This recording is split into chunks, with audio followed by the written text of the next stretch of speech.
Welkom bij Nachtraaf. Een podcast voor, door en over mensen actief achter de schermen van de showbiz.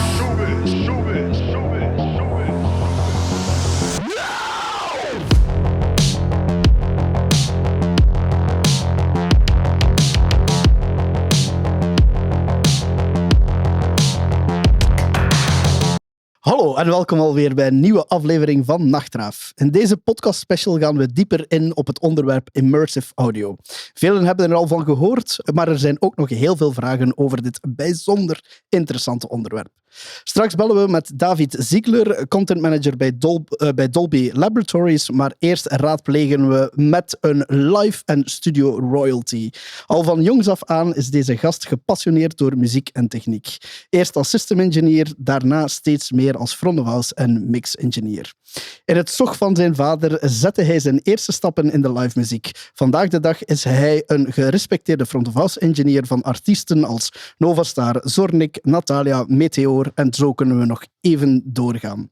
Live mixen doet hij ook in de broadcastwereld. We vinden hem terug in de captatiewagen op festivals zoals Rockwerchter en de Logische Feesten, maar ook bij tv-programma's zoals The Voice zat hij jaren achter de knoppen.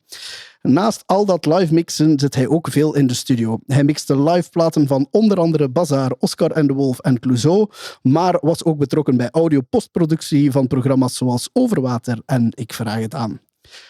Als medeoprichter van Alaska Studios is deze man gepassioneerd bezig met immersive mixen. Alaska Studios heeft namelijk een impressionante Dolby Atmos immersive mixroom waarin platen van enkele grote namen gemixt zijn. Om er enkele te noemen, Stromae, Damso, Charlotte Adigéry, Oscar and the Wolf, Lost Frequenties en de rest van deze lange lijst met referenties kan u opzoeken op alaskastudios.be.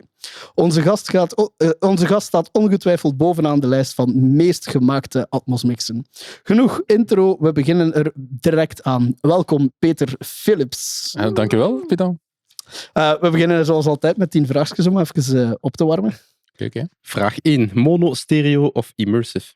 Ja, mono natuurlijk. Is dat nu voor een vraag? Live concert of studiowerk? Live. Uw favoriete band? Oef. Ja, dat is moeilijk. Daar moet ik even over nadenken, toch wel. Mag ik daar straks op Je terugkomen? mag daar straks op Nee, terugkomen. dat gaat niet, want er komt nooit op iets terug. Hij moet antwoorden. De top 3 dan, als je Ja, geen top 3, ene ja. kunt Ja, mag zeggen. het nog moeilijker? Ja, het is dat. Nee, ik ga dan om dat in de trant te blijven, een Stromae antwoorden. Oké. Ah ja? Ik denk dat de volgende vraag dan misschien ook al beantwoord is. Favoriete album gemixt in Atmos? Ja, Stromae is zeker top 3. Ik zal er 3 geven dan. Stromae, Charlotte Adigéry en misschien wel, omdat het een moeilijke was, Driftwood.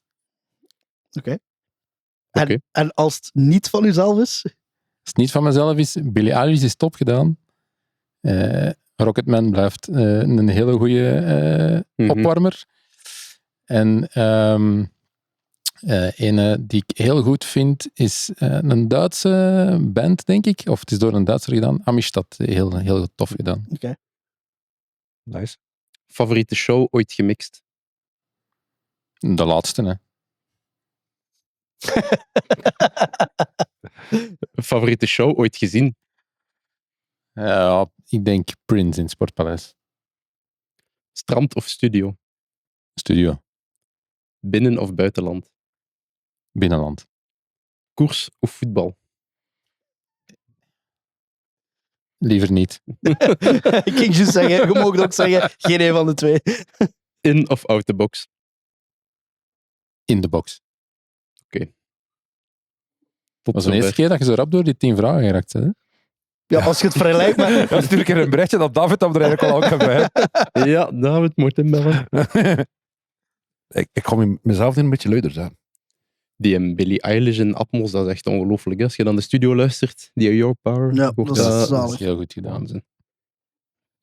Maar goed, we gaan het hier dus even hebben over Atmos. Wacht, als ik dan nog, hoe komt dat eigenlijk dat hij dus Rocketman van Elton John, hoe zou dat eigenlijk komen? Dat is een van de eerste toch zeker die uitgekomen is? Zover dat ik weet, ja, is dat eigenlijk... Want die is al 8 jaar oud of zo. Ja. 8 jaar, echt? Ja, dus ze hebben op een gegeven moment, als het vooral juist is, in Capitol Studios wat testen beginnen doen om music te mixen in Dolby Atmos. Want het komt eigenlijk uit een theater, filmwereld. En dat is een van de eerste dat ze gedaan hebben, of laten doen hebben. En die werkt nog altijd heel goed, om de een of andere bizarre reden. Ja. Hey, voordat we beginnen, echt over immersive audio en wat dat al juist is.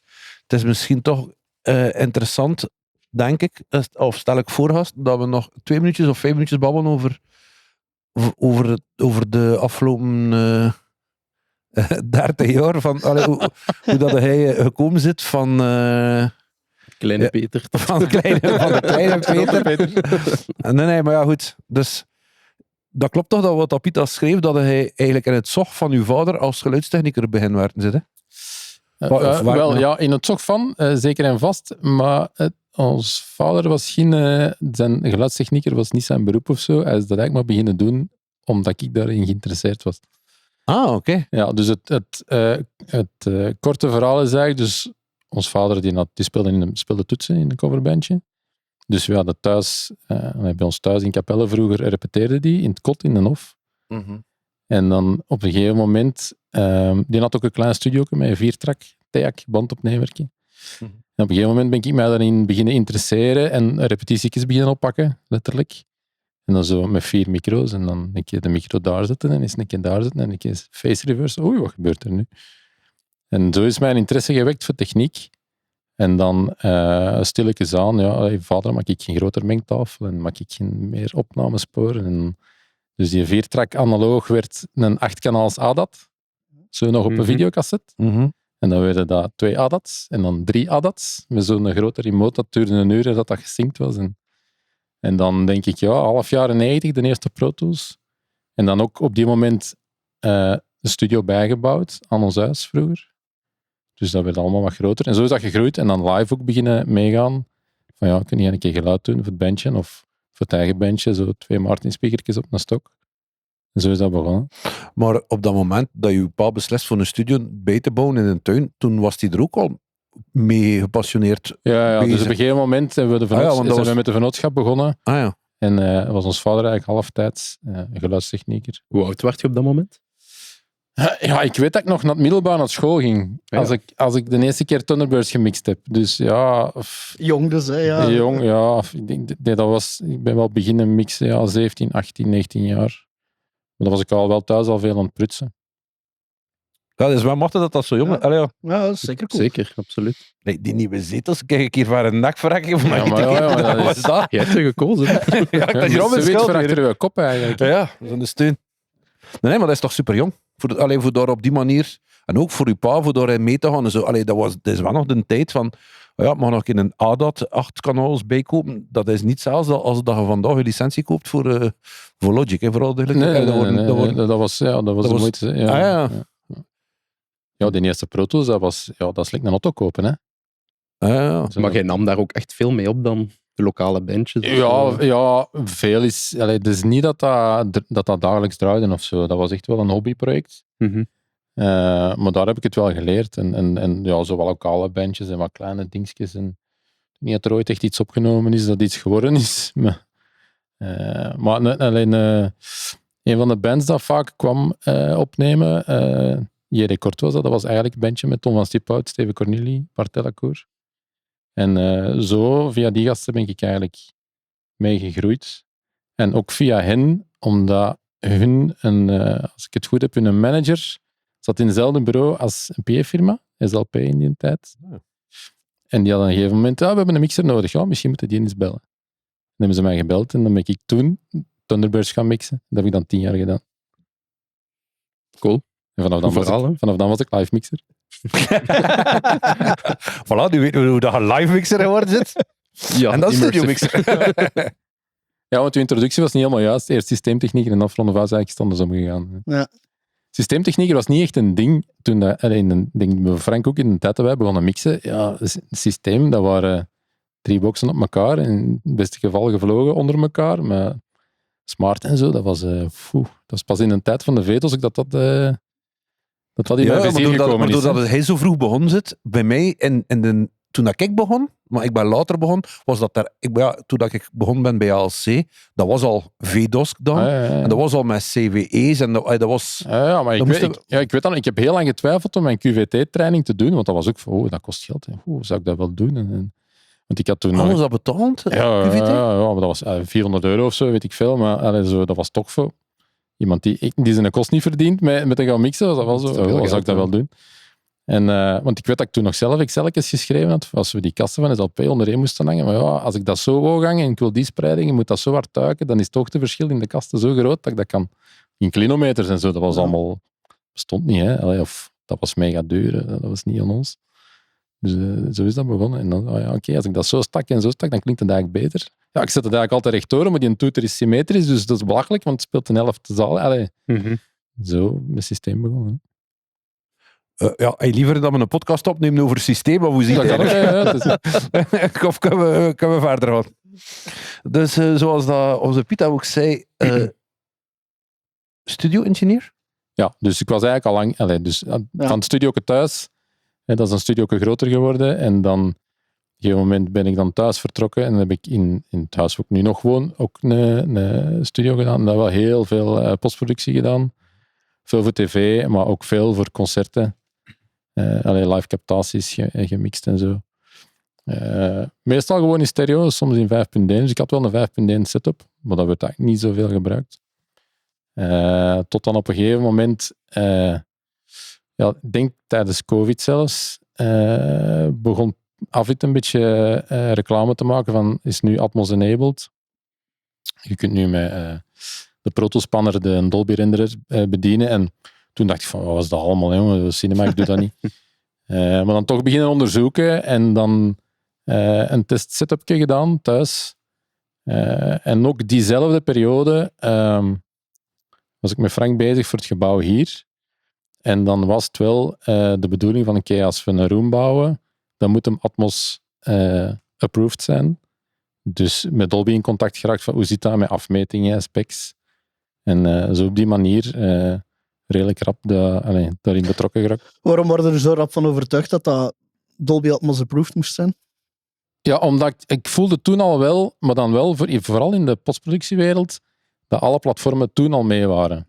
Netflix, HBO Max, dat soort dingen. Apple Music had toen nog niet aangekondigd. Tidal was wel al compatibel. En ik heb toen op mijn testsetup thuis wat dingen geluisterd op Tidal. En dat was direct van, deze is echt wel, dat is wel iets. Ik weet dat Frank was er ook nog bij. Er stond een track online, niet veel, hè. Er stond iets online van Deadmau5, wat supergoed was. En ik denk Rocketman ook. En ik had een Blu-ray gekocht van de Beatles. Abbey Road was opnieuw gemixt. Ja. Dat was echt fenomenaal. En dan wisten we wel van, oké, deze is wel iets. Deze moeten we iets mee doen. En vrienden, we moeten even... ik begreep alles. Duidelijk. Maar super slim. Maar we gaan even we zijn direct bezig over Avid, we zijn direct bezig over Dolby. Dat zijn allemaal al termen die wij wel, maar ik wil even teruggaan. Peter, wat is immersive audio? Wat is dat eigenlijk? Of wat omvat die een term? Leg dat een keer uit. Wel, ik denk, om het simpel uit te leggen, mono en stereo kennen de meeste mensen wel. Hè. Mono, cru gesteld, is een bron die van één positie komt. En als je dat vertaalt in de audiowereld, wil dat zeggen, dat is één bron en die komt uit één speaker. Dat is een monobron. Een stereobron komt uit twee speakers tegelijkertijd. Een links en een rechts. Dat kan ook een monobron zijn die uit de twee samenkomt, maar dat is wel een stereosysteem. Dat kan, je hebt twee kanten aan. Bij surround sound, wat we vroeger hadden, 5.1, hadden nog twee speakers aan de achterkant. Dus hadden niet alleen links-rechts, maar ook voor-achter. Immersive sound heb je ook nog een bovenlaag. Dus je hebt niet alleen voor, achter, links-rechts, maar je hebt ook nog boven-onder.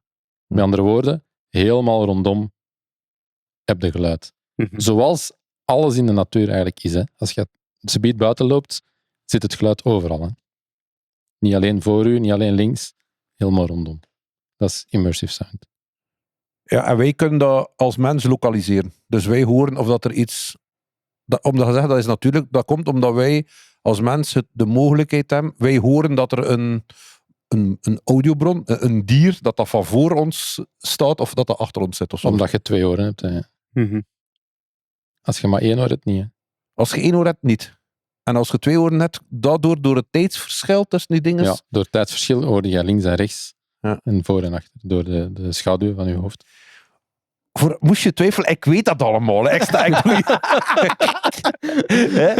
zie kijk, weet jij dat niet? Asking for a friend. Asking for a friend, ja, inderdaad. Mijn maat snapt het niet. Ik snap het volledig, ja. En dus, want dat gaat uw volgende vraag zijn, om dat dus weer te geven, heb je niet alleen 2 speakers nodig, de links en de rechts. Ook niet alleen 5 speakers, maar ook nog speakers bovenaan. En daarmee kun je dan immersive sound weergeven. Wat in de cinema al heel lang de normaalste zaak van de wereld is. In de muziekwereld. En wat wij eigenlijk doen met Dolby Atmos Music, dat noemen ze dan een near-field omgeving voor consumer home entertainment, voor mensen thuis, in klein publiek of in individuele ervaring. Ofwel met speakers rondom, ofwel met smart speakers die dan van een akoestiek gebruik maken om de illusie te wekken dat er opzij en bovenaan nog speakers zijn. Ja, dus ik heb thuis een soundbar die Dolby enabled is. Ja, wat gebeurt er daar dan in? Dat kan van alles zijn. Hè. In het simpelste systeem is gewoon een 3.1. En dat is dan in de plek van gewoon stereo, heb je een links, center en een rechts. En doet je verder niks. Het systeemje groter, die hebben dan speakers op de zijkant of op de bovenkant. En die spelen dan echt naar boven en naar opzij en gebruiken de reflecties van je muren om eigenlijk u het idee te geven dat er op de zijkant toch een speaker is. Dus dat maakt de scan van uw ruimte dan? Ja, dat kalibreert zichzelf. Hè. Dus die Sonos-systemen bijvoorbeeld, dat kalibreert zich met de micro in een telefoon. Hè. Of met een ingebouwde micro. Ik heb zo ERA 300 van Sonos, dat is zo'n dingetje. En daar zitten zo allemaal twittertjes in op de zijkant. En dat speelt langs het plafond en langs de zijkant. Doet dat iets bij u thuis? Ja, dat werkt wel. Hè. Ja? Ja, dat is echt chic. Ja. Bij mij thuis, dus langs de ene kant heb ik geen muur waar dat die staat. En dat is een beetje raar. Hè. Jullie zien, ik kan dat moeilijk uitleggen. Maar door de architecturale situatie bij mij thuis is dat niet... Niet top. Marcheert top. dat niet? Nee, dat is niet symmetrisch genoeg. Nee, het is totaal niet symmetrisch. Hè. Dus dat valt... Ik zou moeten 2 speakers nog langs achter erbij hangen. Ja. Maar dat is het chique van die systemen is dat die met die smart speakers dat het ook uitbreidbaar is. Hè. Dus je kunt beginnen met 1 soundbar en als je dan 2 speakertjes bijkoopt, dan gegroepeerd dat als 1 systeem in je app. En dan ziet je dat als een volledig systeem. En dat doet het allemaal vanzelf. Laat ons zeggen dat... Vooral duidelijkheid, alles wat we hier zeggen gaat over muziek. Hè. We zijn niet bezig over film of over documentaires. Dus als je er tv-bas speelt, werkt dat niet... Nee. Jawel. Jawel. Hè. Nee, Bram, ik wil zeggen, alles wat dat we nu gaan specifiek over muziek, want ja... Niet de soundbar. Nee, maar omdat in de cinema is, of in de gaming, immersive audio is eigenlijk... Het is al heel lang een ding. Hè. Ja, is de standaard. Hè. En waarin dat in music, dat daar achter Het is komt. in de muziek, het is vooral sinds dat Apple Music in 21, denk ik dat was, het aanbiedt op de streaming, dat het wel meer van belang geworden is. Dus ja, om het eigenlijk te zeggen, in de cinema en de gamewereld is Dolby Atmos al lang een ding. Het is alleen het muziekgedeelte, de Dolby Atmos Music, dat is vrij recent en vrij Die nieuw is vrij recent, ja. En voor alle duidelijkheid, dus immersive audio is de koepelterm dan, en Dolby Atmos is Een formaat. een formaat. Ja. Er zijn er een aantal, maar Dolby is wel degene die het meest geïntegreerd is en het meest door de platformen omarmd is om te ondersteunen. Ja. Welke zijn de andere platformen? Ja, de bekendste zijn nog de Belgische Euro 3D. De Wilfried is bij ons geweest, hè? Ja, zeker. Dat heeft een doorstart gemaakt en een Sony 360 bestaat ook nog. Ja. En dan zijn er nog wel een aantal Aziatische varianten, allicht, maar daar weten wij helemaal niks van. Okay. Maar enkel die 3. Er zijn er nog wel... Ja, maar ik wil zeggen... Dat zijn de 3 grote, ja. Ja. Dus Dolby? Euro? Sony 360. Maar en Euro speelt echt ook op music? Voorlopig kunnen wij dan nog wel... Ik moet oppassen wat ik zeg. En moet oppassen wanneer dat uitgezonden wordt, of dat nog relevant is. Oh ja. Maar op deze moment kan bijvoorbeeld... is er geen ene streamingdienst... wereldwijde streamingdienst die Euro kan afspelen. Ze zijn wel bezig met een eigen platform, had ik recent gelezen. Mhm. En ook in cinema, vooral in het oosten dan, blijkt dat wel geaccepteerd te zijn. Er zijn ook wel receivers die dat kunnen. Maar het probleem is het streamingplatform hebben natuurlijk. Hè. Ja. Mhm.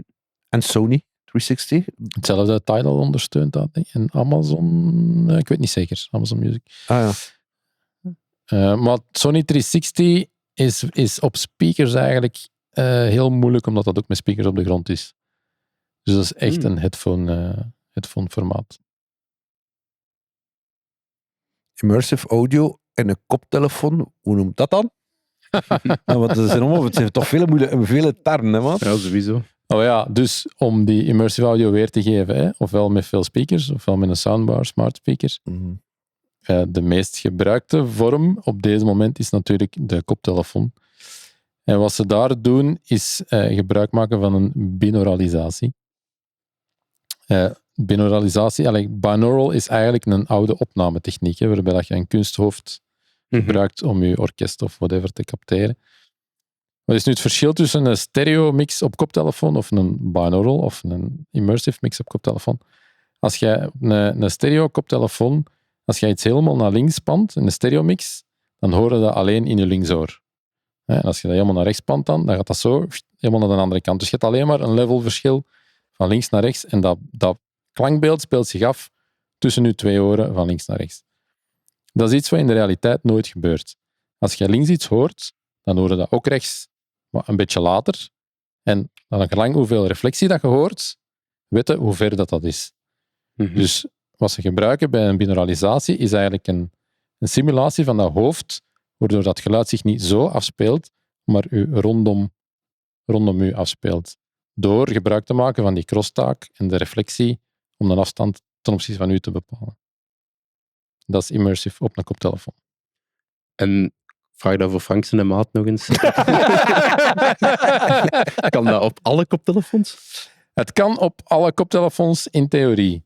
Het probleem is natuurlijk, omdat die binauralisatie, dat brengt een filter met zich mee, die dat de werking van uw gehoor en uw hoofd op het geluid moet simuleren. Een HRTF noemt dat, hè. Het Related Transfer Function. En het probleem daarmee is, dat is om te beginnen een soort van EQ-filter natuurlijk. En als die EQ-filter niet overeenkomt met uw filter, de karakteristiek van uw koptelefoon, dan kan dat nogal snel misgaan. De koptelefoon die heel bright is of die heel dof is, dat beïnvloedt dat heel hard of dat werkt of niet. Die een HRTF is ook voor iedereen anders. Omdat een standaard HRTF wordt van een generisch hoofd gemaakt. Maar hoe verder dat uw hoofd afwijkt van het generisch model, hoe slechter dat die lokalisatie werkt. Voor mij werkt dat niet, bijvoorbeeld.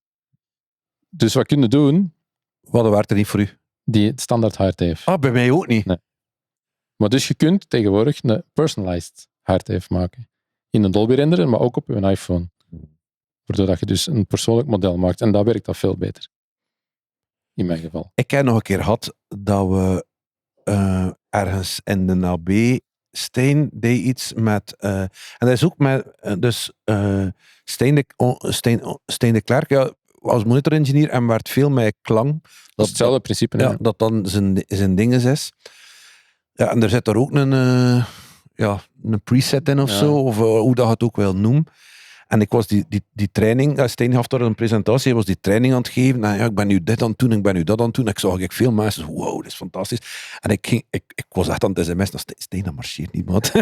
Volgens mij gebeurt er hier echt niets. En iedereen, wauw. En ik hoorde dat niet. En ik had een beetje hetzelfde, op de generic, ik vergeet altijd die term, HRTF.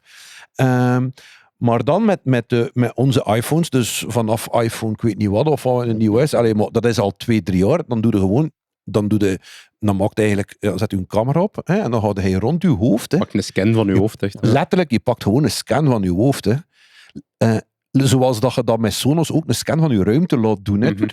Maar doen een scan van je hoofd. En dat was dan, in combinatie met mijn AirPod Max, dat was wel een andere wereld wat ik in ging. Ja, want die HRTF is ook wel dat ze nog wel echt naar op zoek zijn om een goed model te vinden.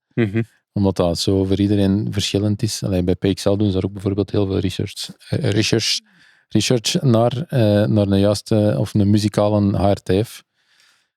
En om nog voor te gaan, werkt dat op alle koptelefoons.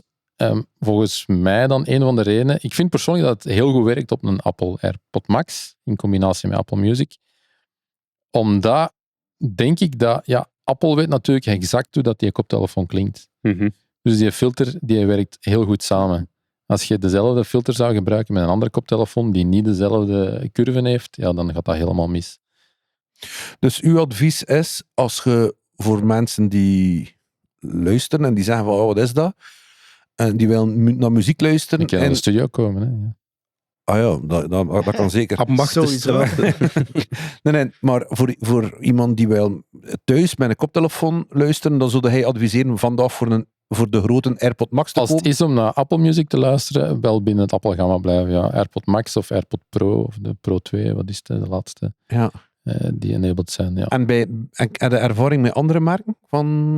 Nee. En als je wilt naar muziek luisteren, vandaag, dan spreken we over Apple Music. In Streamingdienst. Dolby Atmos is Apple Music de grootste. Apple Music, Tidal of Amazon Music. En tenzij dat David een beetje nog iets anders kan vertellen, zijn dat de 3 grootste platformen waar dat wij het kunnen luisteren. Oké. Nu, de Apple AirPod Max is sowieso... Ik heb geen aandelen of zo, maar ik vind ik echt wel een aanrader. Hè.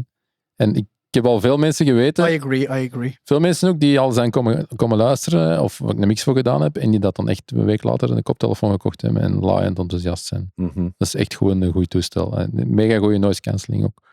Dat terzijde. Maar... Oké. Dus,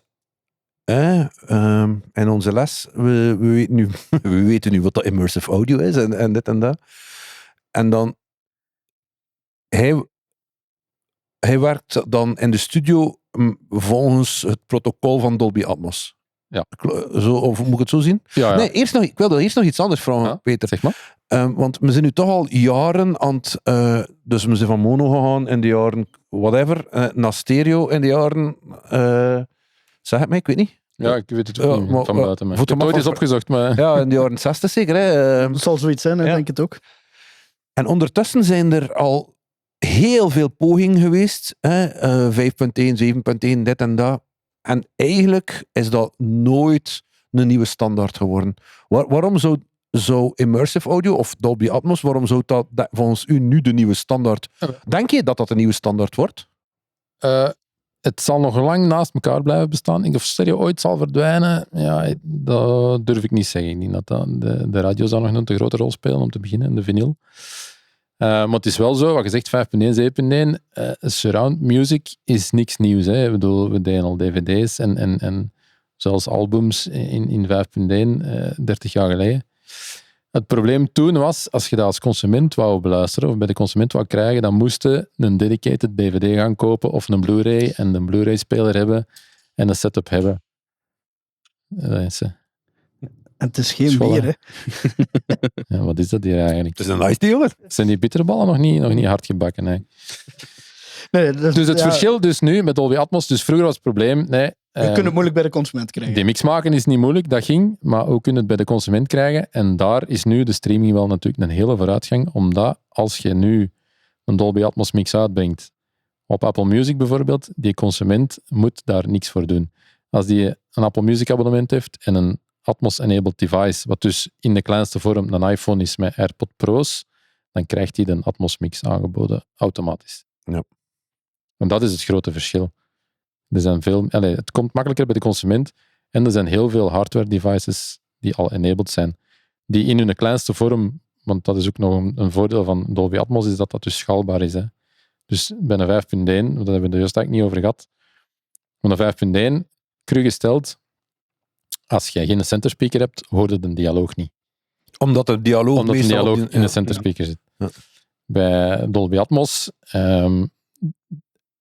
is het eigenlijk het afspeelsysteem dat weet van, kijk, ik heb zoveel speakers, dus ik kan het zo weergeven. Als ik in de studio beslis van, ik wil een gitaar horen tussenvoor, linksvoor en linksachter, en daar is een speaker, dan speelt dat systeem uit die speaker. Is die speaker daar niet, dan weet dat systeem, oei, dat is er niet. Hoe kan ik dat het beste benaderen? Ja, door een balans te maken tussen de voorste en achterste speaker, waardoor het lijkt dat die gitaar daar klinkt. Dus om dat dialoogverhaal dan even aan te gaan, Bij surround was het zo, als je geen centerspeaker had, verdween een dialoog omdat de info wegging. Bij Dolby Atmos gaat hem dat dan Kun je verspreiden zeggen, over links en rechts, Ik heb geen center. zodat het zogezegd de Phantom terug uit de Center. center Ja. komt. Ja. Klopt. Ja. Chic. En daarom kan het Is- ook door die ene file, want ik maak maar één mix, maar ik kan inspelen op een koptelefoon, binaural, en op een monospeaker, en op een stereospeaker, en op een 5.1 setup, en op een 7.1, en op een 9.1.6, en zo maar verder. En als je een Dolby Atmos file afspeelt op een stereo setup, dan doet hij dan een downmix van of zo? Of, Ja. Hoe goed blijft asking dat for a friend, overeind? hè? Ja. Hoe goed blijft Helemaal dat juist. overeind? Uw vriend is goed op de hoogte. Ja, dan maakt hij dan een downmix van en je kunt daar een aantal parameters vroeg je, Bram? in kiezen. Hoe goed dat overeind blijft Ja, in de wel, mix, als je belangrijke dat vraag. downmix. Dat is heel belangrijk natuurlijk in je mixproces om daar rekening mee te houden. Hè. Ja. Dus dat is een groot deel van de mix is wel naar downmixen luisteren en naar binaural luisteren. Want dat is wel, zeker op deze moment, toch het merendeel van de consumptie gebeurt niet in 7.1.4, hè, maar in een kleiner formaat. We gaan direct, want dat is een heel belangrijke vraag wat je dan nu stelt. Hè, en dat gaat dan over hoe dat muzikanten ermee omgaan en hoe dat je ermee omgaat in de studio en hoe dat ze gaan luisteren. Maar ik wil nog, voor dat vorige onderwerp af te sluiten, één vraag nog stellen aan Peter.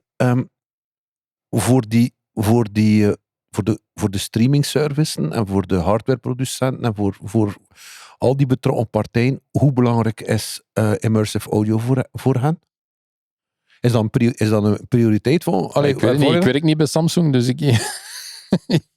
maar dan te zien hoe dat ze het integreren in al hun nieuwe toestellen, denk ik wel heel belangrijk. Ja. En zelfs in auto's en zo komt het terecht. Het is ook weer het is natuurlijk een marketingmanier ook, want dat is ook weer omdat Apple, die willen natuurlijk koptelefoons verkopen. Maar het is wel terug nog eens een stap in de goede richting om kwaliteitsverbetering van audio van muziek. Het is altijd maar achteruit gegaan met een MP3. Eindelijk doen we nog eens een stap omhoog. En ze zijn er allemaal wel in mee om daarin mee te doen. Ja. Wij hebben alle drie alle vier, ja, met Peter uiteraard, maar ik wil zeggen, Pita, Bram en ik, wij hebben alle drie al veel geluisterd naar Immersive. Wat vinden jullie er daarvan, zo de max eigenlijk? Dat is een goede vraag. Ja, je zit... Of hoor je, ik had het anders vragen, vinden jullie immersive audio of een Dolby Atmos mix beter? Of hoorde dat graag? Of is dat niets voor jullie? Allee, dat kan ook zijn. Hè? Ja, ik vind dat fantastisch, want zeker... En hoe beter de omstandigheid van uw mixpositie, dus de studio bijvoorbeeld hier binnen, hoe beter dat het wordt. Maar je zit er echt middenin. Hè. Uw ervaring, de kwaliteit van uw ervaring stijgt gewoon exponentieel. Want het komt niet meer van ene kant. Je zit er echt middenin. Dus ik vind dat geweldig.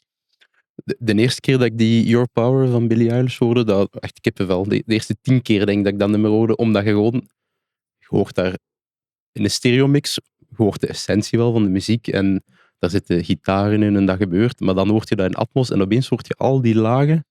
Ja, je hoort echt veel meer detail. Ja, Ja. je hoort zoveel meer detail, dat is waanzin. Wat ook nog belangrijk is, en wat dat daar ook veel in meespeelt, is dat de loudness-norm is anders bij Dolby Atmos. Dus met de loudness-norm bedoel ik, dus een stereomix wordt doorgaans nog altijd gemixt naar 0 dB full scale. Dat wil zeggen, zo hard als het kan. Zoveel mogelijk water in je emmer proppen, dat hem juist niet overloopt. Bij Dolby Atmos is dat anders. Daar wordt er gekeken naar de gemiddelde luidheid van uw track. Dus over heel uw track gemeten mag die maximaal zo luid zijn. Een beetje een trajectcontrole. Dus als je een trajectcontrole hebt in Gentbrugge van 90, niks zou je tegen om onderweg even 150 te rijden. Als je dan daarna even 30 rijdt, dan is dat nog altijd oké. Dat is met een gemiddelde luidheid over een track is dat hetzelfde.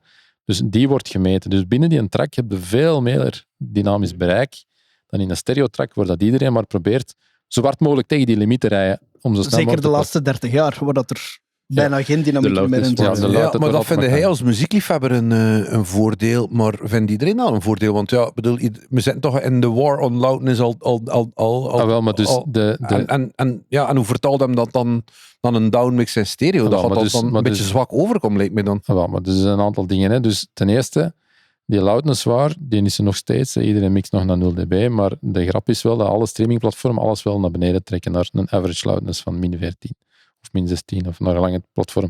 Dus eigenlijk wordt het daar al gelijk getrokken en naar beneden getrokken. Dus daar heeft die Dolby Atmos mix geen last van. Wat dat wel zo is, je moet wel voor zorgen, als je een Atmos mix maakt, en er is ook een stereo mix, wat in 99% van de gevallen zo is, en die is heel zwaar gemasterd, en die master zorgt voor een bepaalde sound, dat je die sound in je Atmos mix wel terugvindt. En ik weet nog heel goed, als we de Atmos mix gedaan hebben van Netsky, die eerste mix, die klonk, ik weet niet hoe goed, maar dat was geen drum and bass niet meer. Want die slamming was gewoon weg. Dus dan moet je wel zien dat je dat dat je dat wel in ere houdt, als dat deel van de sound is. Maar in veel gevallen is dat een noodzakelijk kwaad, die limiting nog altijd. Ja, het is juist, ik herinner me dat. Ja. Gaan we verder gaan over de dingen zodat hij... Ik denk wel dat ook veel mensen interesseert, hoe dat dan die integratie zit met... Zeker. Of moesten we daar over dat vorige onderwerp, van dat consumer, moesten we daar nog iets over zeggen? Of zullen we daar... Pieter? Nee. Nee? Oké.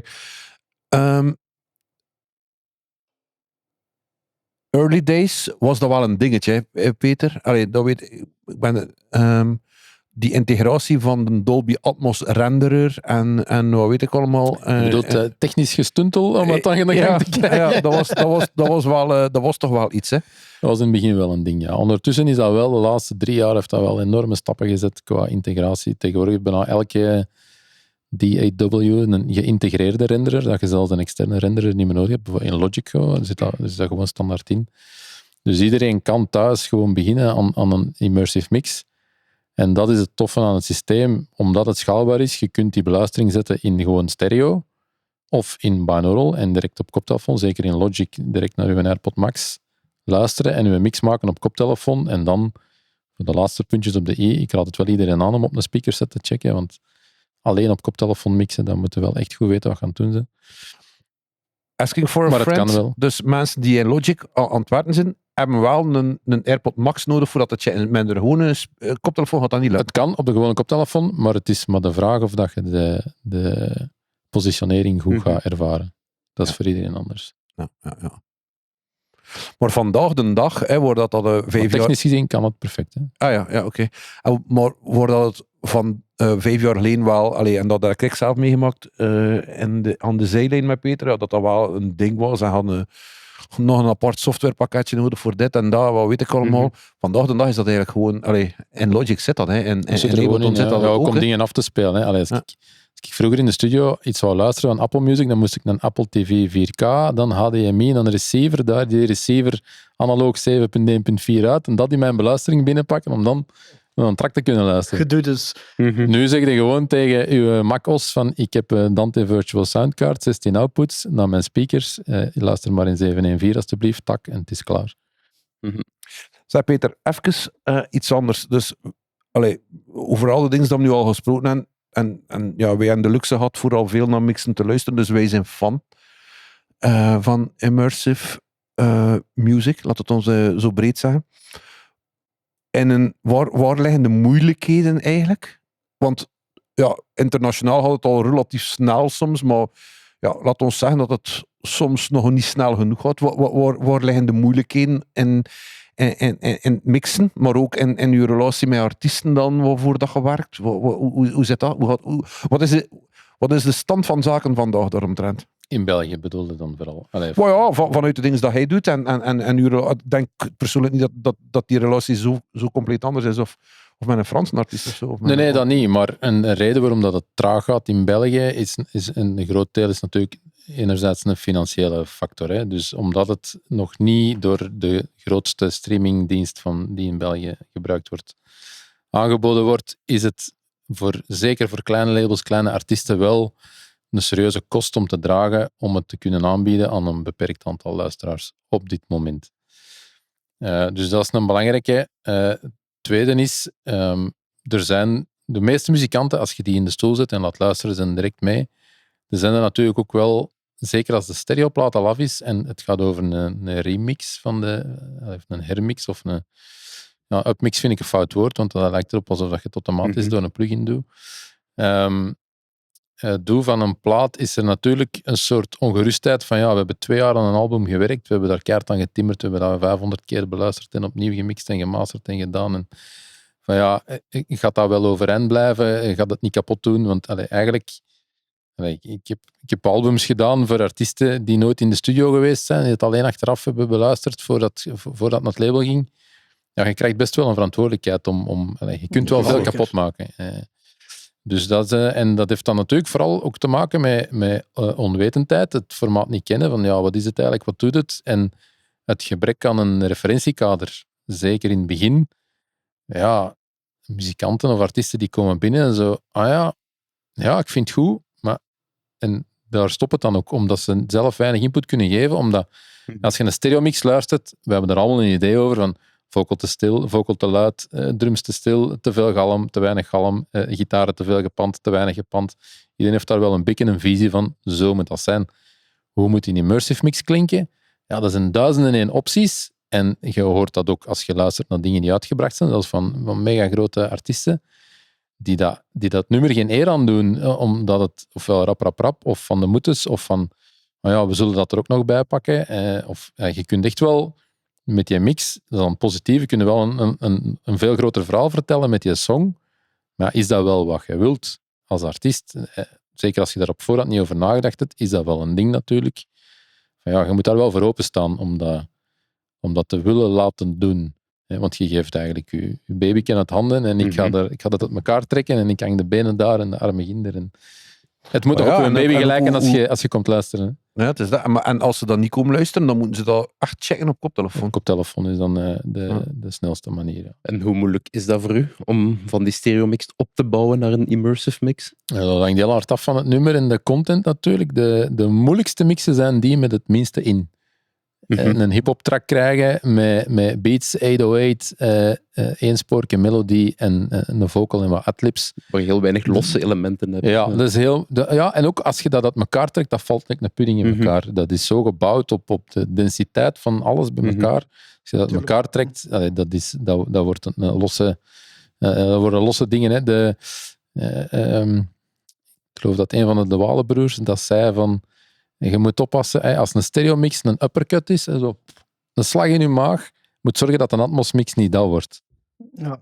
Zo wat je flipt, zo, dat is wel een hele... als die muziek daarom vraagt, is wel een hele belangrijke om in te Dus voor mensen die aan het luisteren zijn, zal ik zeggen welke fysische dingen dat je dat doet. Dat klap in je gezicht moet een klap in je gezicht blijven. Ja, en niet een streeltje. Dat wordt niet zo 5-6 handen die je zo overal een beetje kriebelen. Ja. Dat kan ook tof zijn, maar dat is een andere mix. Ja, dat is een andere vibe. En er zijn echt twee kampen. Hè. Er zijn artiesten die zeggen van een Atmos mix, cool, let's go. Maar ik wil dat je zo dicht mogelijk bij de stereo blijft, want dat is het DNA van de song. Ja. En er zijn er ook die zeggen van, vergeet de stereo mix, die hebben we al, let's go crazy. Dat zijn de plezantste natuurlijk. Ja. En wat zijn daar straks zeiden, de meest creatieve geesten snappen na 3 seconden van wow, dat is hier wat crazy, ik had het al langer moeten weten. Wat zijn hun reacties dan meestal? Laat het los? Of is er nog geen eenduidige lijn in? Nee, die zijn meestal van laat ons er iets creatiefs van maken. Iets creatiefs mee doen. Ja. Dus een beetje ver alsof dat je een deluxe versie uitbrengt van je plaat. Hè. Dus je hebt dan de stereoplaat, die is zo bedacht, dat is zo gemaakt. En de Atmos-plaat, en dat is een andere versie. Alsof dat je een DJ een remix laat maken of echt een andere beleving van die song. We gaan ver afsluiten. Hè? Ja, ik heb nog één vraag waar we het waarschijnlijk nog niet over gehad hebben, als ik me niet vergis. Hoe begin je daar meestal aan? Krijg je stems? Krijg je multitracks? Krijg je een stereo? Hebben ze vertrouwen. Kort, maar waar dat we het eigenlijk ook nog niet over... Interessante vraag, maat. Waar dat we het eigenlijk ook nog niet over gehad hebben, denk ik, is het feit dat iets gelijk Atmos of Immersive object-based en niet channel-based is. Daar hebben we het ook nog niet over gehad. Nee, dat klopt. Dus die twee dingen... Maar ik dacht dat je niet te technisch wou doen. Maar... Nee, dat klopt, maar dat ze meer even aanhalen is wel belangrijk, denk ik. Het object-based zorgt er vooral voor dat het schaalbaar is. Hè. Dus, leg het verschil misschien. Dus we hebben het er straks gehad over het verschil tussen... Franks en de maat. Ja, van Franks, want die heeft niet goed verstaan. Dus tussen 5.1 en Dolby Atmos. Dus 5.1 is wat men noemt een channel-based formaat. Channel-based wil zeggen, een aantal kanalen ligt vast. 5 kanalen en een subkanaal, dat gaan we even negeren. 5 kanalen zijn de links, center, rechts, linksachter en rechtsachter. Dus gemixt in de plaats van naar een stereospoor, naar een 5.1 spoor of bus. Ja. En dat wil ook zeggen dat als ik dus iets wil hebben tussen links en rechts, tussen voor en achter, dan maakt het eigenlijk een balans tussen de voorste en de achterste speaker. En die ligt vast in die file van 5.1. Als je dat op een 7.1 systeem zou afspelen, dan zou die ene speaker gewoon niet spelen, want die krijgt geen content. Dus dat is het verhaaltje dat we er juist vertelden. Als je iets in die center steekt en je laat die center weg, is die weg. informatie ook weg. Ja. Dolby Atmos is object-based. Wat wil zeggen object-based? Dus je mixt niet naar een vast aantal kanalen, maar je plaatst je objects, wat dan bronnen zijn, maar in het geval van muziek bijvoorbeeld een vocal, een gitaar, een viool. In het geval van cinema, dialoog, sound effects, het ruimteschip dat overvliegt. Dat zijn objects en je geeft die een plaats in de ruimte. En dat object, een audio van dat object en die plaats, die worden weggeschreven in de file. Dus in je bestand. Dus in de plaats van een stereo WAV-file heb je een bestand met tot maximaal 128 verschillende objects en hun positie in de ruimte. En dan is het afspeelsysteem, in het slechtste geval uw telefoon. Je weet van, oké, je had gezegd die gitaar moet klinken 30 graden links, ik ga die daar laten klinken. Is dat een speaker? Oké, goed. Speaker. Is dat geen speaker? Wat is de dichtstbijzijnde oplossing? Ja. Dat is het verschil tussen channel-based en object-based. En die objecten kun je daarboven ook nog eens laten bewegen. Uiteraard, ja. Uiteraard, Ja. voilà. Gedurende de song. Dus ze zegt van... Ja, maar dat is geen must, hè. Want dat is, Nee, maar het zo, kan wel. Er zijn ook van die nummertjes die meer een demonstratie zijn van iets dat ronddraait. En er zijn een tijd zo'n hype geweest op YouTube van die 8D audio dingetjes, waarbij dat iemand gewoon de panning joystick had gepakt en alles de hele tijd ronddraaide. Ja, dat heeft niks met Dolby Atmos of Immersive Mix te maken. Dat is gewoon... Nee, maar ik denk bij heel veel leken dat die wel nog altijd het idee hebben, Immersive, dat is geluid dat overal beweegt. Nee, het is geluid dat 3D in een ruimte wordt geplaatst. Je zit in de muziek maar er zijn ook natuurlijk een aantal benaderingen. Hè. Ofwel probeer je iets zo natuurgetrouw mogelijk weer te geven. Als het gaat dan over captatie van klassiek of jazzorkesten, of waarbij je de akoestische balans en de klank van de ruimte mee wilt meenemen, hè, dan zit er van achter geen gitaar en zit er van achter alleen maar reflecties. Maar als je ogen dicht doet, zit je wel precies terug in dat jazzcafé en niet in de studio. Ja. Of je doet er iets creatiefs mee en je zorgt er wel voor dat je in de muziek zit door backings of synthpads of whatever, of contentmatig iets mee te doen. En dan merk ik eigenlijk wel dat elektronische muziek dat elektronische muziek er zeer, zeer toegankelijk voor is om daar iets mee te doen, omdat je daar zit niet op voorhand gebonden aan een positie. Als je een akoestische band opneemt, een rockband, je zit dat zo gewoon, dat zit voor je en dat is heel raar als je ineens dingen achteraan zou gaan zitten. Dat verliest ook zijn punch, terwijl elektronische muziek, dat sintje en arpeggio, dat heeft in ons hoofd geen vaste positie waar dat dan moet zijn. Hè. Dus dat is veel vrijheid. Maar het is toch wel duidelijk dat er daar eigenlijk geen regels over zijn. Want als we dan teruggaan naar de eerste de mix van een Rocketman, die backings zitten wel langs achter. Hè, langs dat marcheert wel heel goed. Marcheert goed, ja, absoluut. Ja. Dat is een oerband. Maar moesten die drums van achter zitten, dat zou niet marcheren. Nee, absoluut.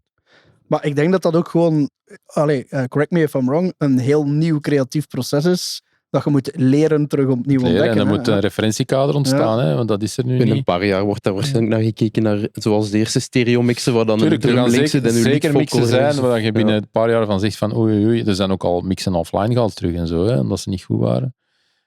Ook van grote bands, hè, of dat ze dachten van we halen het hier even door een upmix plugin. Dat is dan gewoon een plugin wat je stereo instuurt en het komt er dan in meerdere kanalen uit. Dat is trouwens niet toegelaten door Apple Music. Omdat dit is ook geen meerwaarde dan. Ik vind het pas een meerwaarde als je er iets mee doet met die ruimte. Omdat in de plaats van... Je kunt een song ook veel meer laten groeien. Hè. Als je een kalme stoof hebt en een refrein dat losbarst. Ja, in stereo, je zit vast aan je level en je positie. Nu kun je de ruimte gebruiken om je song te laten groeien. En dikwijls groeit een arrangement naar het einde van een nummer. Weet je, daar is plaats voor. Dat kun je niet in stereo. Hè. Maar eigenlijk in het begin van stereo, wat je zei, dat is wat we nu bij sommige mixers ook ontdekken. Ik bedoel, Het gemakkelijkste voorbeeld, in het begin van stereo deden ze ook dingen als de volledige drum naar rechts en de bas volledig naar links, omdat ze ook nog aan het zoeken en aan het experimenteren waren. Nu doen ze dat nog weinig, omdat ze weten dat dat meestal niet marcheert. Dus dat experimenteel Ook omdat dat slecht proces, vertaald naar consumentendevice. Voilà. Dus dat experimenteel proces zitten nieuwe Atmos-mixers, Zeker. immersive mixers, nu zeker ook in. Zeker, ja. En binnen 10 jaar gaan we weten wat dat de goede keuze was. Maar ook hoe dat het zich vertaalt bij consumenten, gaat dat ook beïnvloeden. Hè? Want nu is het nog altijd wel een beetje de regel. Is het verstandig om de meat and potatoes, drums, bas, vocal, frontaal te houden, omdat dat bij de consument nog altijd wel de beste speakers zullen zijn voor lange tijd. En niet werkt via reflecties. En er zijn platen waar de lead vocal achteraan zit. Dat is vrij chic in de studio en op koptelefoon ook nog. Maar als je dat op een Sonos soundbar beluistert, kan het zijn dat je de vocal niet hoort. Hè. En in uw living, waar dat die reflectie niet werkt, dan zit hem kwijt. Interessant. Ja. En dan het laatste vraagje. Die tweede vraag. Hoe begin jij meestal aan een mix? Krijg jij een volledige multitrack? Krijg jij stems? Varieert. Moet jij upmixen van een stereomaster? Ja, upmixen van een stereomaster, dat kan technisch, maar is eigenlijk niet toegelaten. Als Apple Music het detecteert, wordt het sowieso eraf gegooid.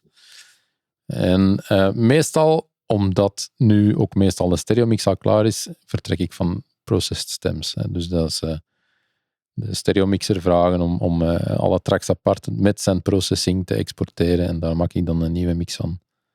Wat dan meestal positionering is. Maar ja, je merkt rap als je dingen uit elkaar trekt, dat de onderlinge balans verandert en de maskering is weg. Dus het is wel meer dan gewoon iets met een panning te doen. Tuurlijk. Maar stems is wel meestal een tactiek.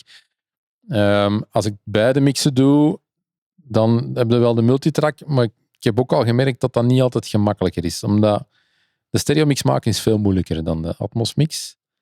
En als je ineens een Atmos begint, dat is tof voor je Atmos mix, maar het is heel moeilijk om dan je stereomix bijeen te kneden. Dus dan is het soms in sommige gevallen makkelijker om de stereomix eerst te maken. Dat is het moeilijkste. Dan heb je alles geboetseerd in elkaar en daar dan stems van te printen. Om daar een Atmos mee te doen. Hoe uitgebreid zijn die stems? Varieert. Er zijn songs waar je 5 stems krijgt en er zijn er waar je er 105 krijgt. Dat hangt er echt vanaf. Hangt er ook vanaf hoe dat opgenomen is. Hè. Sommige dingen, als dat gesumpt is door een analoge tafel, of dan gaat dat, maar dan krijg je stem. Dikwijls een groot deel van het proces is de stems terugmatchen naar de stereomix. Ja. Omdat er een bepaalde busprocessing geweest is die niet meer werkt als ze die stems exporteren. Dus dat is wel dikwijls een groot stuk van de oefening. Is er al een mix van jou geweigerd geweest? Door een artiest? Door Apple Music? Ja. Nee. Raar. Nee, want het gaat toch ook kloppen? Uw Atmos mix is toch helemaal anders? Net omdat je een andere dynamische range, maar ook een ander veld hebt om alles op te schetsen. Je hoeft veel minder plaats te maken voor het ene. Ja, als je alleen maar een Atmos mix zou moeten maken, is het veel gemakkelijker. Hè? Dus gewoon veel meer plaats. Je moet veel minder carving doen om dingen in elkaar te laten passen. Dus je blijft alles veel beter horen, omdat er gewoon letterlijk meer plaats is. Op speaker. Hoe moeilijk is het om live te gaan mixen nadat je uit de Atmos studio komt? Hoe moeilijk is het voor zo'n krabberok te houden? Dat moet toch echt een drama zijn. Godverdomme. Dat is iets helemaal anders. Hè. Je kunt dat niet echt vergelijken. Het heeft dan ook meer te maken met stereo ook. Uit een studioomgeving komen waar je het zo luid zet als dat je wilt. En daarna in een tent waar het publiek beslist hoe luid dat gaat zijn. Je kunt dat niet echt vergelijken. Alle twee is plezant. Hè, ja. Maar anders. Ik ben heel blij dat ik in het weekend die gas kan opendraaien in die tent. En ik ben heel blij dat ik de maandag de deur kan dichtdoen en dat de meter zelfs niet meer kan meten hoe stil dat is. Dus dat is ideaal. So, hello again.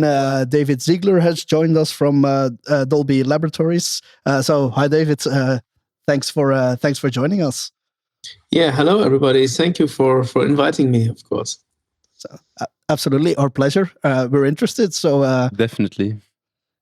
Go ahead, David. Yeah. Tell us everything about Dolby. Maybe just a small presentation of who you are, what you do with Dolby, and then we can go from that. Yeah, good idea. Yeah, cool, absolutely. So I'm David Ziegler. I actually also have a sound mixing background. So I studied Tonmeister, so that's German word for audio engineer. I mostly worked in the post-production world, mixing movies, doing sound design, and so that's my background. And then I joined Dolby actually back in 2012 already, so I was the company for quite a while now.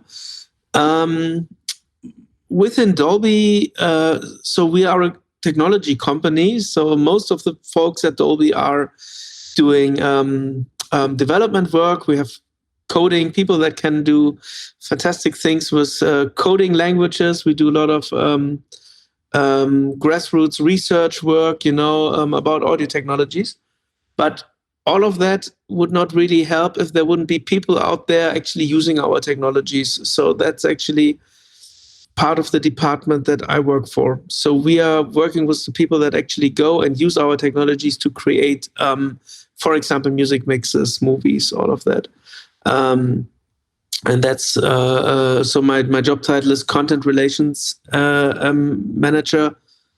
And content in that form means content using our technologies, which is currently a lot of that is music at the moment, right? So that means I work with anybody who's doing music in Dolby Atmos. So that's how I met Peter, and I'm working closely with all the sound studios, sound mixing studios across Europe that are doing Dolby Atmos. And so what we do is we help people getting up and running, setting up studios, telling them where to put their loudspeakers, what software they need, how to actually mix an Atmos, and how to use it creatively. So all the things that I think we also want to talk about today. That's kind of my day job. We're jealous. Perfect. And they pay you for that? Huh? They pay you for that? Yes, actually, it's fun. Jesus. It's lots of fun. Part of that job is also to work with the artists and labels, because they ultimately, of course, have to pay for it. So it's important to also inform them about the technology and why it's useful and fun. And also working with folks like Apple Music, Amazon. So basically anybody in that whole, we call it ecosystem of Dolby Atmos music. Yeah. Okay, nice. I want to understand Dolby as a company first of all, David. Is Dolby doing other stuff than music? What is Dolby? If I'm correct, it's an American company. Founded when, and what was the start for Dolby, or is that going way back? No. I think it's no. It's a great question. Thank you. So yeah, it's a US-based technology company. It was founded by Ray Dolby. So we were just named after our founder, and it was always doing technologies to make sound and nowadays even picture better. So to make better entertainment experiences with technology. So it started actually, or one of the first big inventions was Dolby A, which was a technology to reduce the hiss on tape recorders. So there was a lot of noise. And with Dolby A, you could drastically reduce that. So the sound on the tape recorders was just much better. And that was the first invention, or the first big one. And it basically went all the way from there. It was very active in the cinema space. For example, Star Wars used a technology called Dolby Surround to allow you to actually code a surround channel onto a traditional film print. This just was not possible before. So you needed technology to do that, to actually being able to have a spaceship coming from the screen to the rear or back, do these kind of flyover effects. Somebody had to invent that. And that was actually Ray Dolby, so that you actually had this surround sound in a cinema. So that's kind of the DNA of the company. It was always using technology, but for entertainment purposes. Yeah. Yeah. But very sound based. It's not that it's it's all about sound. It used to be, I think, close to 100% audio. It was an audio technology company, and we went from the cinema to broadcast, home cinema. You maybe remember DVDs. back in the 90s, every single DVD player had Dolby technology in it to give you like the 5.1 on the DVD. That was actually Dolby Digital. So that's again anybody who watched a movie in his home cinema, home theater, and had space sounds flying around. That was also Dolby technology. But actually, a few years back, we invented something, or we introduced something called Dolby Vision. So that's about picture. So that's a technology using picture to like a high dynamic range is what you call it, HDR. So you have blacker blacks, brighter whites, and better colors. And so we have technology in that space called Dolby Vision. We do for us, the Dolby Vision part is not a part. The Dolby Vision part, we don't care. We can do a Dolby Vision thing later. Yeah, exactly. I'm not that much into it, but I think it's pretty cool. But I'm not an expert on Dolby Vision. We do a few other things. We have acquired some cloud-based companies, and like many patent-based companies, sometimes we acquire startups and integrate them. So we've done a few things. It's called Dolby.io, where we do things for websites, basically. For website developers, and we have a few things in the XR VR space.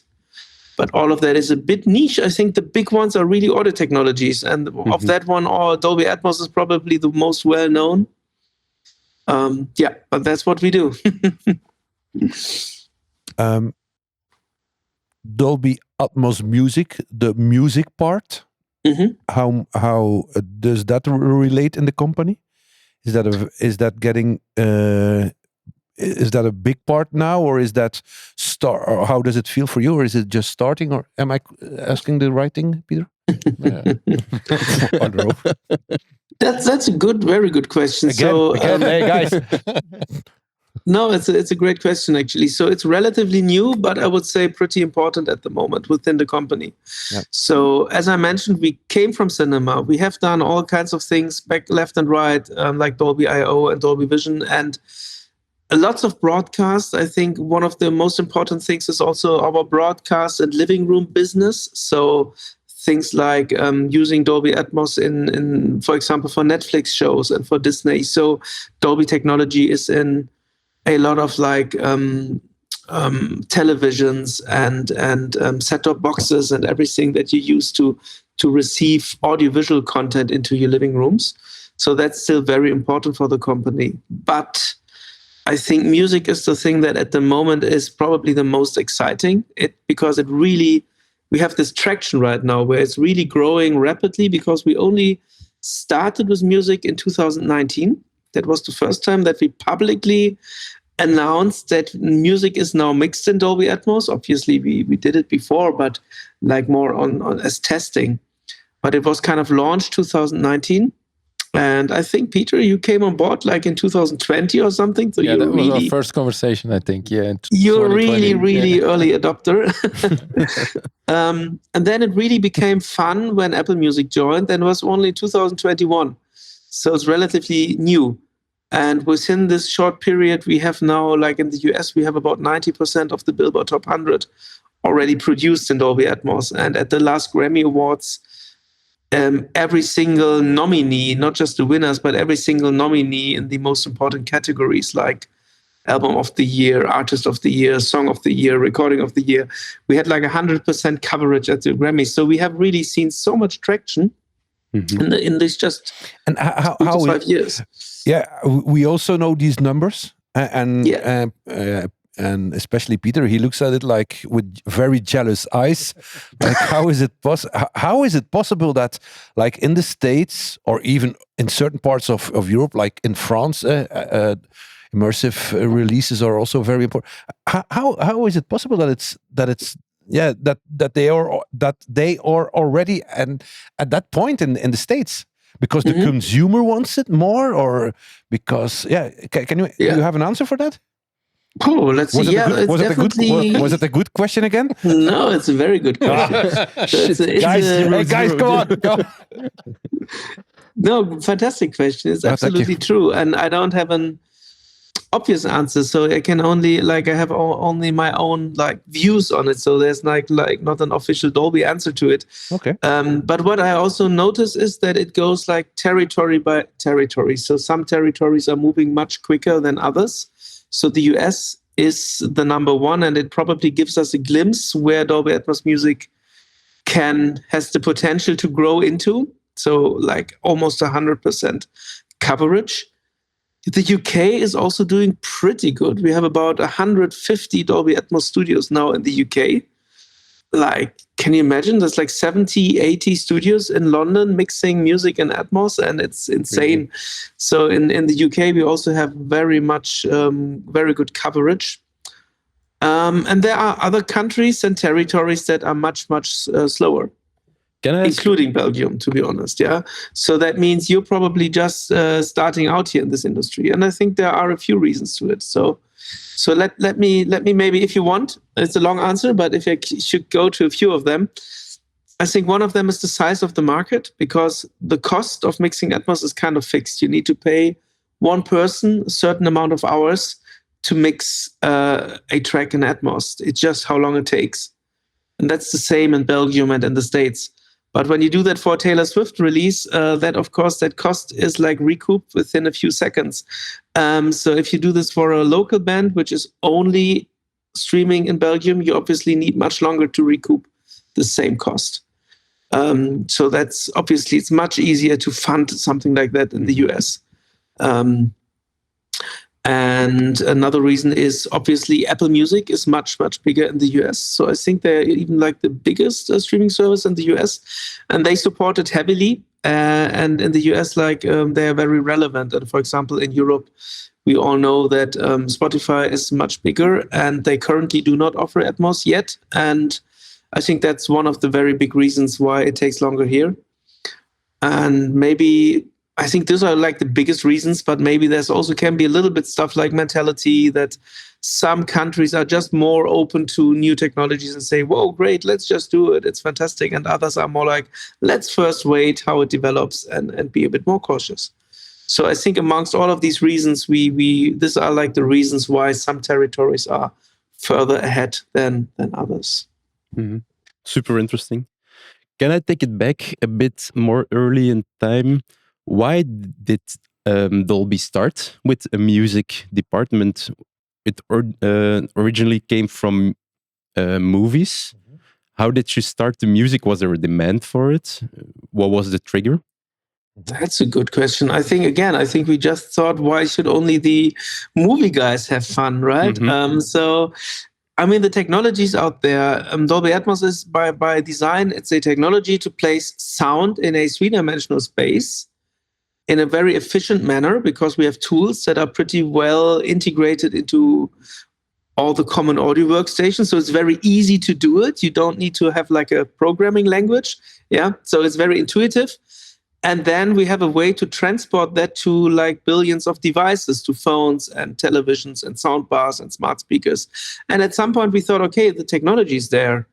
We have this three-dimensional space, and we can put sound in that space and send it to customers. Why should we not use this for other things than movies? Mm-hmm. Why not use it for actually audiobooks is another big topic. And Audible is doing Dolby Atmos, for example, for their radio plays, kind of for their audiobooks. And so we thought music is just sorry that I interrupt, David. And that's going to be a big thing, audiobooks in Dolby Atmos? Is that what you said? Again, let's see. I mean, it just shows that we had never had the intention to make this technology only for movies. It was more okay. There's the technology, and then let's see, hey, what can you actually do with it? And so I just wanted to mention audiobooks as another example. So, and if there is another content type that you can think of, sports games, Olympics, exactly, live sports, Exactly. Live sports is also used in Dolby Atmos. So we did the Olympic Games, the World Championships, computer games. It's actually also, some of those are more more advanced already. Some of them we are more in the exploratory phase. But generally, we just thought, what kind of content are people enjoying, and how could immersive audio benefit from that?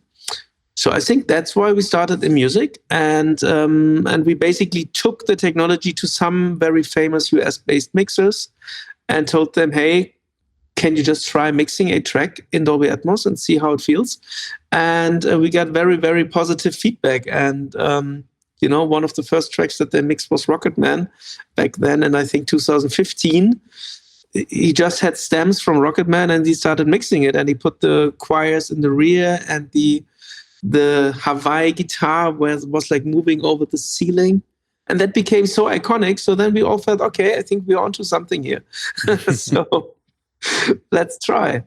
I think this is how this whole thing developed. And I think if all the artists and the music industry, and if everybody would have said, nice try, Dolby, but it doesn't make any sense for music, then it probably wouldn't have gotten anywhere.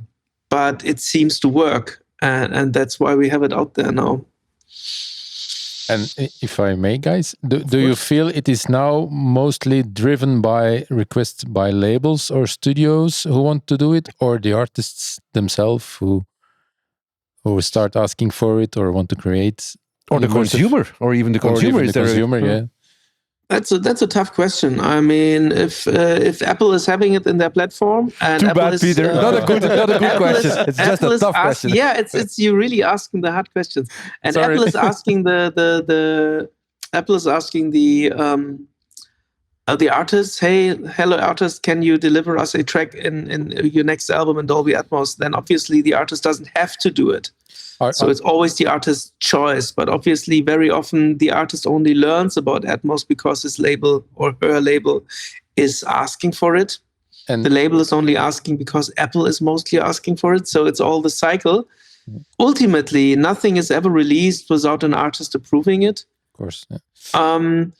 So at some point, yes, of course, the artists have to like it. What we see quite often, and maybe Peter, you can talk more about it because you're closer to the artists. In the beginning, you have to show it to them. They have to experience it with their own music. And then we have a very high percentage of artists who really like it and say, yes, whoa, this is a cool way to bring my music to my fans. Yeah, definitely. Yeah, it is. But it's not like I would say that they run out and say, oh, I need Dolby Atmos. But it's more like they get to learn it right now. Right now they start to get into it. And so now they start creating music with Atmos in the back of their minds. I mean, mostly for the second album, right? Creating music for stereo. That's when you get the really creative artists in the seat and you play them 3 seconds of the music, the first thing they say is, I should have known this from before. Yeah. Mm-hmm. It's good that I know it now, and I will take it with me for the next album or in the future. One of the things they hesitate about is, okay, this is very nice in your cool studio, but how does this translate to the consumer? Is this experience the same? Is it worth investing for it? And that's, of course, another discussion. That's another big topic, yes. But the cool thing is, because if you run the numbers, I mentioned Apple joined 2021. They started asking for it more and more. The label saw more and more financial incentive to also do it, and that's why the artists got introduced to it back in 2021, 2022. That's the time when a lot of new studios were also built. Like we got a real onslaught of new studios back in 2021. So again, Peter was a bit ahead of the curve there. But that means now is actually the time when many of these artists are doing their next album. So we see lots of artists right now who are doing their second album, and that's super interesting. Which of these artists are now coming back and say, "Well, this time we do it all even better," and so on. Of course, we also have some cases where the artists don't care so much. It was done the first time, but they didn't really even notice or whatever. So we not just have great stories, right? So we have some stories where probably the artist wasn't that involved. But we have a lot of good stories where the artist was involved, and now we see really also a jump in quality for the second album, because as Peter said, this time they knew it from the beginning. Yeah. But maybe we should ask Apple Music, but are there any numbers or insights in how many Apple Music subscribers actually listen in Dolby Atmos? Yeah, there were a few. So there are very nice numbers. So Apple mentioned that 90% of their subscribers has already heard Dolby Atmos, which isn't that surprising because again, it's all the top of the charts content. So that's basically all the content that people hear. It's on by default if you connect the headphones. So basically, how many of their subscribers has in the last year listened with headphones and stumbled across one of those top tracks and number one tracks of the playlist. So it's very easy to get across Dolby Atmos now. Probably people also choose for Apple Music because they provide the Atmos mixes, right? That's of course their hope. I mean, the number of subscribers from Apple Music has grown a lot in the last few years. I think from like 80 million up to 130, 140. Of course, nobody knows why. I wouldn't be so bold and say this is because of Dolby Atmos. But obviously, Apple is doing lots of technology innovations. They also do great stuff around DJ mixes, and they've done a lot of really cool innovations. And Dolby Atmos is definitely one of those things. So it fits for that platform super well, I have to say. And yes, definitely, their subscriber numbers are growing really nicely. So I think they can't complain. It's also available on Tidal and Amazon Music, if I'm not mistaken. Yes, it's available on about 10 or 11 streaming services worldwide. So this includes, like, for example, QQ Music, which is the biggest service in China, which makes it actually number 5 worldwide, even though you can only hear it in China. Yes, They don't know Spotify in China. Exactly. There's like a service called Melon, which is like the number 1 in South Korea. There's lots of K-pop in Atmos, by the way. Cool. So it's in total 11 services worldwide, and in Europe it's Tidal, Amazon, and Apple. And again, it's the same content. Like every album is also available on Amazon and Tidal. I'm just mentioning Apple so often because in our work, actually, Apple is a fantastic partner because Apple are the one that are really actively reach out to the labels and ask for it. Yeah, and of those three, it's especially in Belgium, is by far the most popular and the most known platform. I don't know many Tidal subscribers in Belgium. No, that's true. I don't know any Amazon subscribers for music. No? Zero. Amazon's quite big, actually, but it's hard to... I'm not really sure how they count it, but based on the numbers, Amazon is number 3 worldwide. The first project you did, Peter, wasn't that on the demand of Apple even? Yeah. That's what I thought. Yeah, this was because Apple introduced Dolby Atmos on the platform and got probably ordered from above. You need local content. That's how the conversation started with Apple Music. Okay, we need local content, and who's gonna release an album in the future? And I mean, obviously, there are so many artists, and it's really, really hard to get to all of them. So it's fantastic if somebody like Apple, because they all talk to Apple at some point. Yeah. Because to get their music out there and monetized, they need Apple. So they all talk to Apple. So that's for us, of course, a fantastic like multiplicator, because this way, a lot of artists get exposed to it. At least they hear the word. They hear that Apple asks, can you do this in Atmos? And then they start researching. And then, of course, a large number at some point ends up at a Dolby Atmos studio to finally hear it, or they end up on my desk with questions. And so it's a big help to be to have the partner like that, I have to say. Yeah, it's very obvious that the first thing to do to convince artists or labels or anyone is just put them in the seat, play them a track, Rocket Man or something else, and they're all convinced instantly. Exactly. Because that's like the second step, right? Because if just Apple asks for it and then the artist comes in the studio and you press play and the artist wouldn't like it, it wouldn't go anywhere, right? Mm-hmm. So all that we need Apple for is make sure the artist comes to that seat and we are able to press play. And then, of course, the technology and the creative possibilities have to do the rest of the job. I mean, that's the thing. It really sounds great if you're sitting there in the sweet spot and you hear your music like that.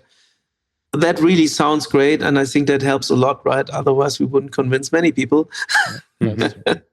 So we have a very high demo success rate, as we could say. So play it to somebody, and usually they like it. I can agree on that. I had I think a couple times, I think in the total, I demoed it to, I guess, more than 1,000 people. I think I had 2 times only that somebody really in the right conditions, and we played to him the stereo version and the Atmos version, and they preferred maybe stereo. And I think in the other 998 cases, they preferred, and this is not exaggerating, this is really true. So I think I had a couple of hip-hop producers that said they liked it more when everything was on top of each other and more to each other. Yeah, but that's something we talked about before you joined, is that sometimes the stereo limiting master is so much part of the sound that if you take it apart, it's very hard to compete with it. You can suddenly hear the flaws of the production. Yeah, then the production needs to be different. Yeah. I had one hip-hopper that actually told me, if I want to mix this in Atmos, I have to redo my ad-libs, and I don't want to do that. For example. But I've also seen really emotional reactions to Atmos mixes as well, because depending on the song, of course, and how the mix is made, but the physical impact is a lot bigger than listening to a stereo mix. Yeah. So the experience in the studio is pretty cool. It's really true. Just sit in the sweet spot and suddenly you are really in the middle of the music. And this is just literally. Yeah. You can hear certain elements suddenly behind you and in front, and you're probably able to step inside the sound. And this is just, especially for music, this is just pretty exciting. Yeah. I mean, for movies, the movie kind of dictates what you have in the rear and in the front.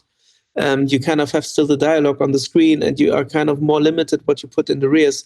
In music, you can literally paint the whole mix all around you, and that's pretty impressive. Yeah, and it doesn't have to be gimmicky or trickery from things bouncing from left to a demo. The mixes that are the most touching are the ones where they use it very subtle, but if you would mute the front speakers, then you would know what's happening in the back, and that's when the magic happens, because so much room for the space, for the story. So it's a really different. You don't need to consciously think, everything's flying around me. That's almost never the right decision. No. But that's still being inside the music, suddenly it's just very emotional, and so that sounds great, and I think that really helps us to get to the heart of artists, and that's why many artists come back and do their next album again, and that's why we also see this kind of growth, I would say. Right. David, you're very enthusiastic. Yes. Can I ask that you as a person and Dolby as a company, you guys are convinced that immersive audio is the future of audio? I think so, yes. I think if you solve, we still have issues to solve. I think the biggest issue is you still have to make it available. I think the way to the customer is still sometimes challenging. I think if everybody would be able to sit in the sweet spot in Peter's studio and hear music like that, I think 99% of mankind would prefer that experience. Mm-hmm. But of course, you still have, there are a lot of problems. You need to get the sound to the end customer. And there are lots of things like the translation to headphones, where still some stuff needs to be figured out. It's not always perfect. Getting more availability of playback systems. We're working hard with companies like Sonos, now with car manufacturers, to get the system in cars. So I think we still have to work a lot to get this to more and more people. But I think ultimately the experience is, I think, worth fighting for, because hearing music like this is definitely a great experience. Yeah, we are all four. We're convinced, so we just wanted to hear perfect. From you again. So that's good. But there's still some work ahead of us. Of course, are we correct that once it's integrated as a standard in a car, then a lot will change in people's mentality, or how? Because that's a very controlled. It's hard to go back. Yeah, that's a very controlled environment. I think the car is one of the. I haven't heard it in a car yet. No. We have to make sure that you hear it in the car as soon as possible. I have to talk to the Mercedes dealer to get a Maybach. The car is definitely pretty impressive. Yeah, for the reasons that you mentioned, it comes relatively close to a studio experience, as close as a normal customer can get to the studio experience because you have a controlled sweet spot. You're actually sitting in the sweet spot. I mean, the sweet spot is out of the center, but you can account for that with delays and level tuning. So they design it in a way that if you're in the driver's seat, it's the sweet spot. You have physical speakers in the front, in the rear, in the ceiling. It's no virtualization, no tricks. It's actual speakers in a well-controlled environment. So that's why it sounds pretty good. The challenge at the moment is actually, again, getting it into the car. So you need the content mixed in Atmos. You need a Atmos-capable streaming service playing in that car. So, for example, it's always a 3-way interaction. You need the content, you need the service, and you need the hardware. So even though you're driving in a car that has Dolby Atmos, you still would need to use, for example, the Apple Music client in that car, and then play an album that is mixed in Atmos, and then you get this experience. Yeah, but if we're looking at in the States, the content, the content is there. It's not the issue. What's the issue then? In the States? Nothing. I mean, automotive is growing insane. We have like 12, 13 brands now. And I know of several big European brands that will announce in the coming months. So we have actually more brands coming. Europe is again a little bit slower as compared to Asia. So I think in total, what do we have? We have Mercedes, obviously, already. They were like our launch partner. They were like the Apple Music equivalent in the automotive world. Oh, yeah. The big brand that was the early adopter that went for it, that does a lot of joint activities. So the partner you can dream of, right? So Mercedes are great. Then we have several Asian brands, Li Auto, BYD, NIO. Again, the Chinese are just very quick, so they all have it already on the road. We have several US-based brands, Cadillac, what else? We have some others, Volvo and Lotus also. So this is coming. These are all brands that already have vehicles on the road with Dolby Atmos. And as I mentioned, I know of several other brands that will announce it soon. So it's definitely growing. So there's a lot of potential.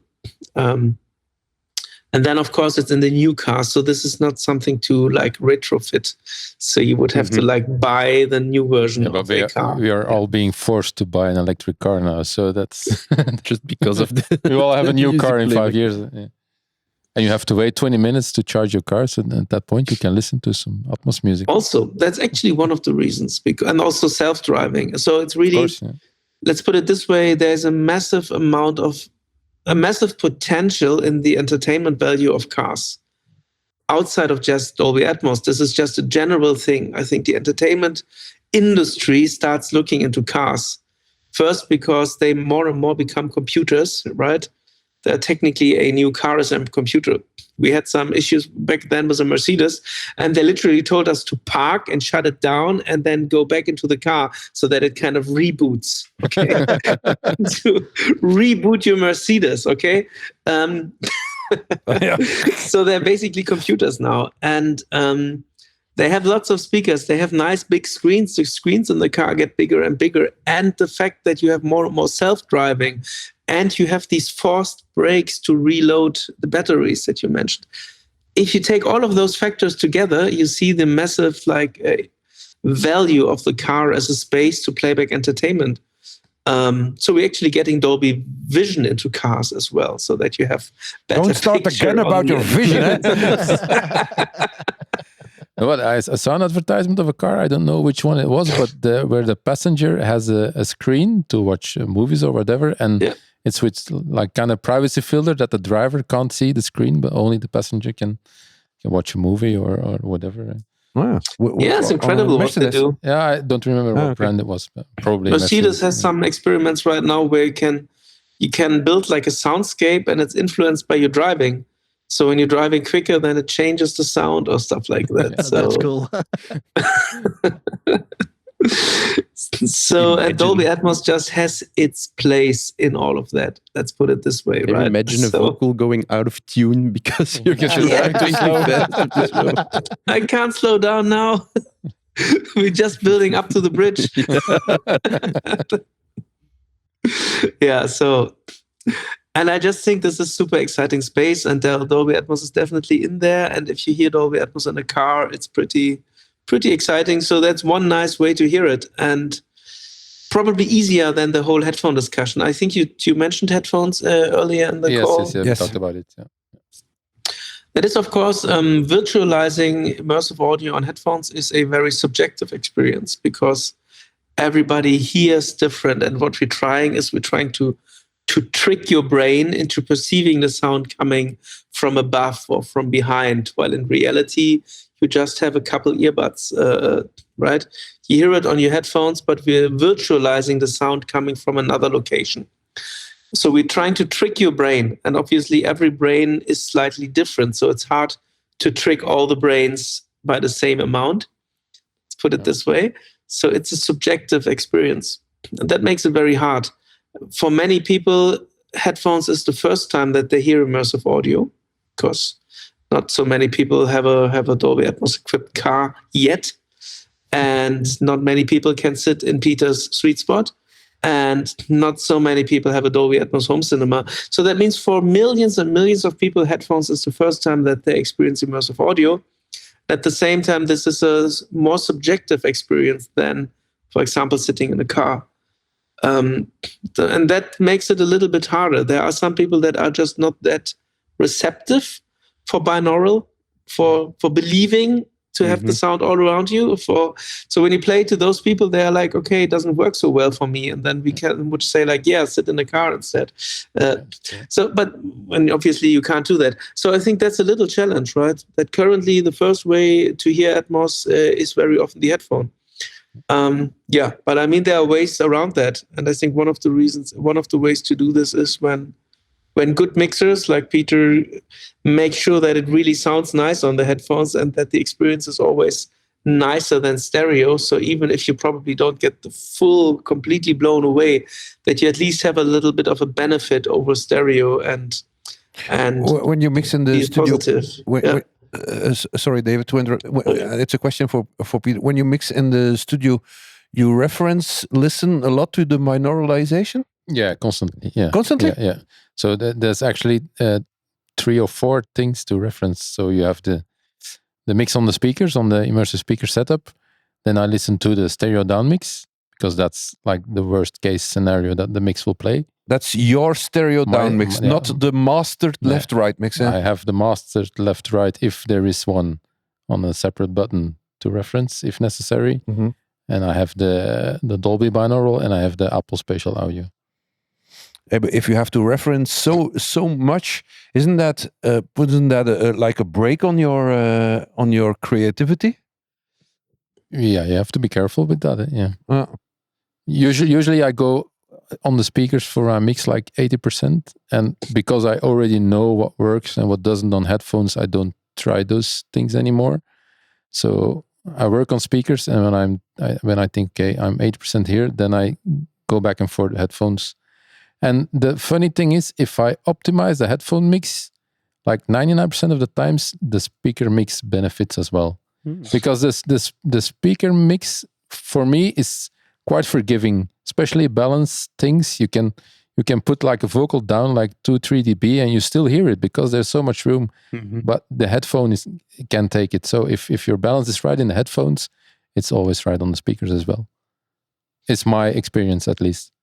No, that's great that you say that. We should quote that. That's absolutely true. So you have to take extra effort to the headphone because the headphone experience is the most difficult one to get right. Yeah. And also the most critical one because for many people, that's the first way that they hear it.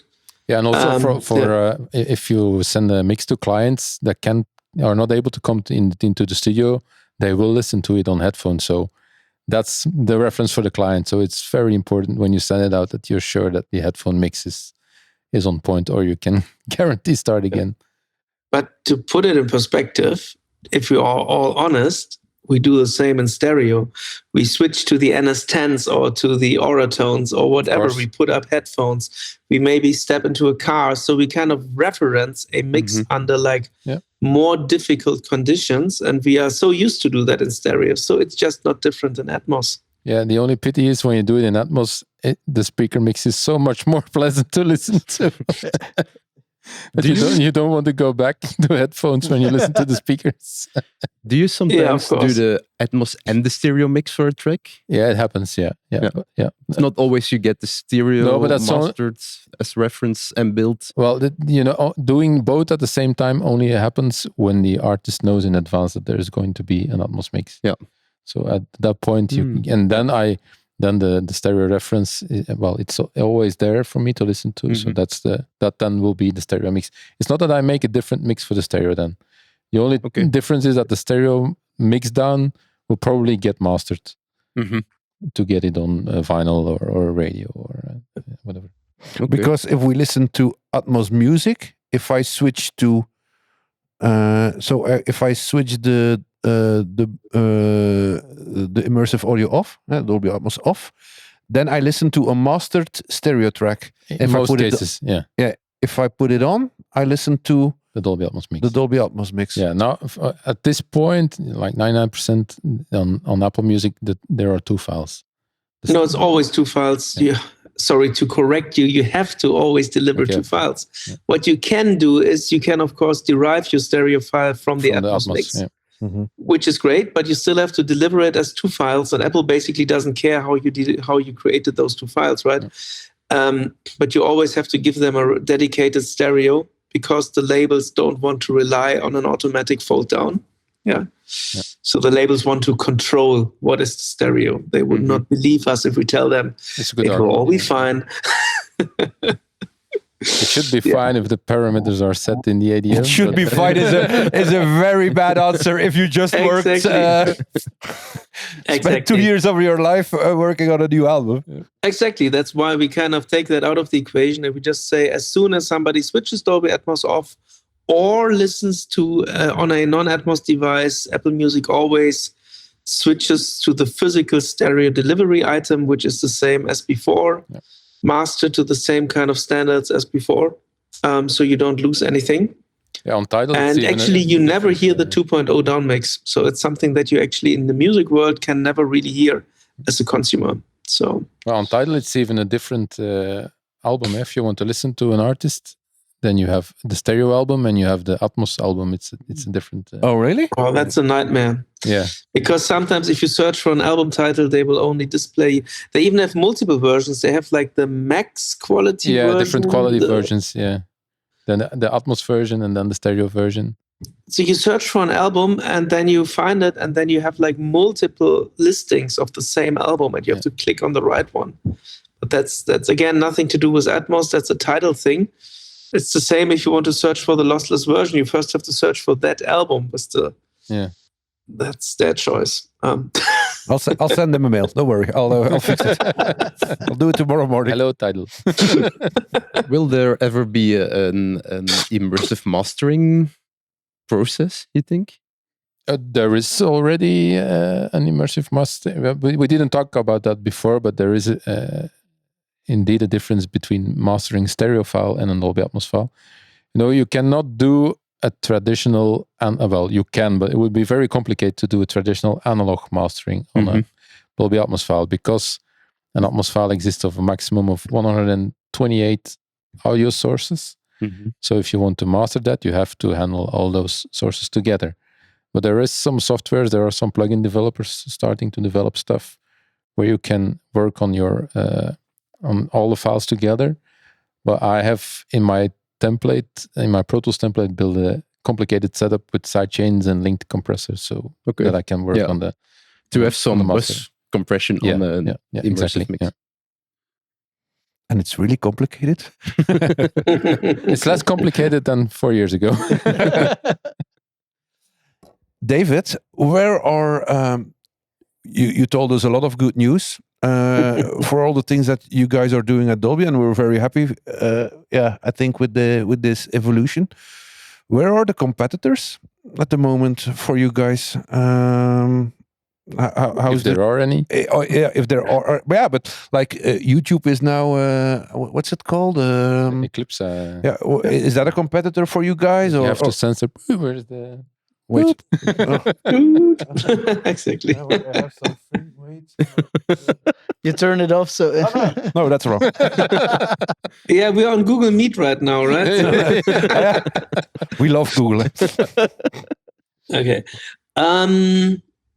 I would say yes, there are competitors, and I think Eclipsa is obviously, because of the financial power of Google and Samsung, you definitely have to take it serious. I mean, there are, of course, a serious competitor. If somebody like Google and Samsung join forces to create an immersive sound format, that's definitely something to watch out for. If I may interrupt, asking yes. for a friend, Eclipsa is an immersive audio format? I think so, yes. Yes. So I don't actually have the full details about Eclipsa. I think it's very new. It was just announced very recently. I mean, the interesting thing is at the moment, they don't really have any content besides YouTube. So they don't have any platforms. They don't have any content. So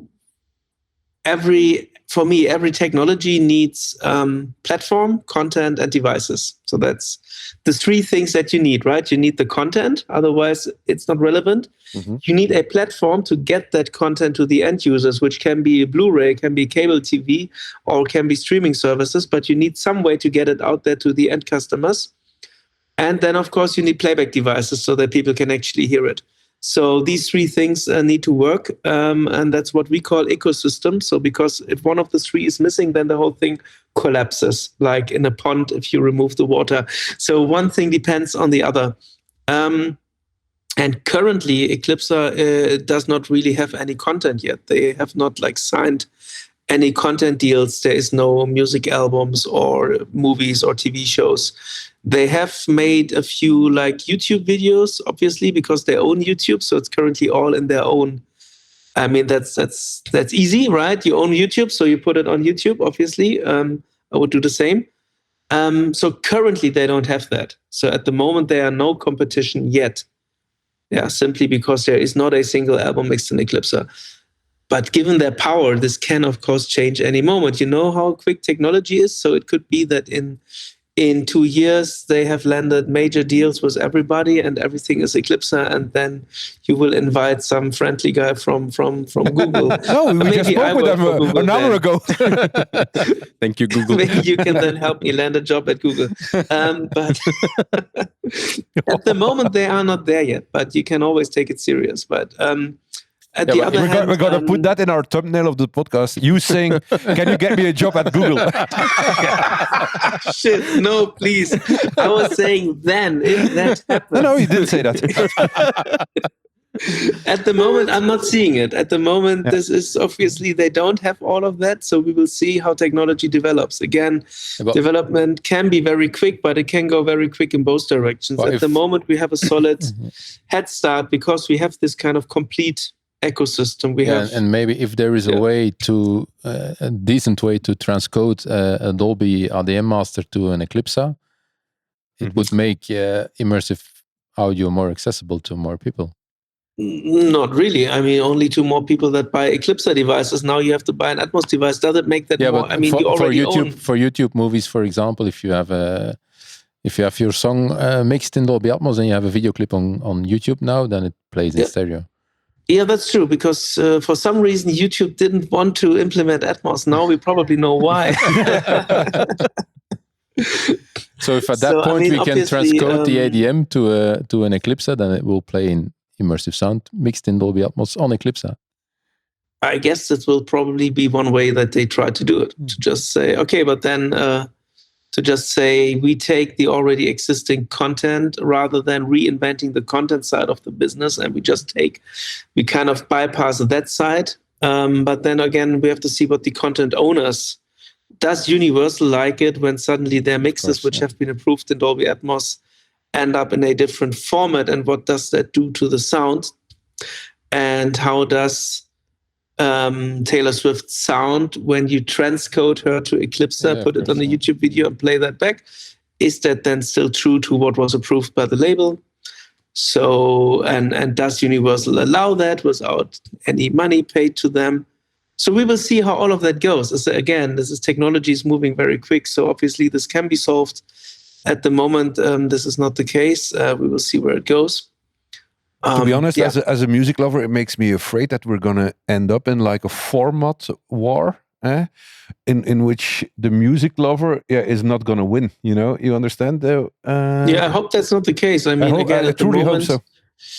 I mean, there is again the labels in this case. I think are our friends because they own the content, and as at least the big labels have a big say what happens to the content. So I think they ultimately should take care, or they do take care, that you kind of cannot simply go and put a church reverb on Taylor Swift and then sell it as a new format.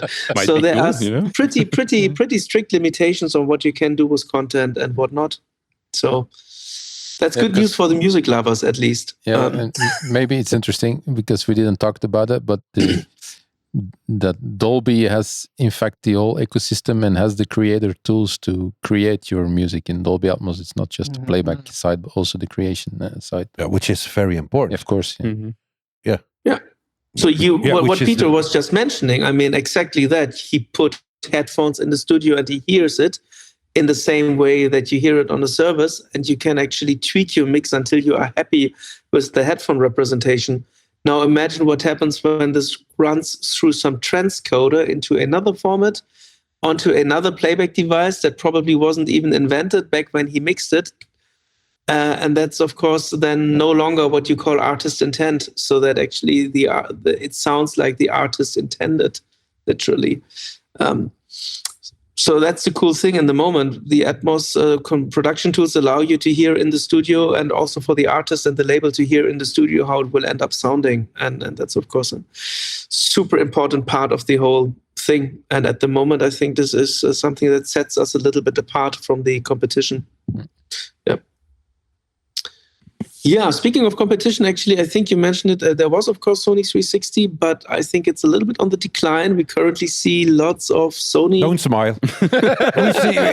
You were smiling. Yeah, you were smiling. Because actually, Sony was still doing Atmos and Sony 360 mostly, because Apple was always still asking for the Atmos master. So we had lots of Sony artists that basically had to pay for both versions.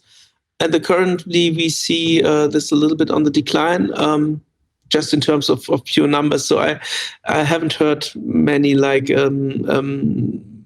requests for Sony 360 masters lately. So I think the biggest thing currently is certainly Eclipser, I would say. Yeah, and we as a Belgium-based audio team and guys, we were of course very proud of what Wilfried was. Wilfried from Galaxy Studio was trying to do. But to be honest, I don't know how it is at the moment with Auro 3D and how it. I don't know my head as well. Yeah.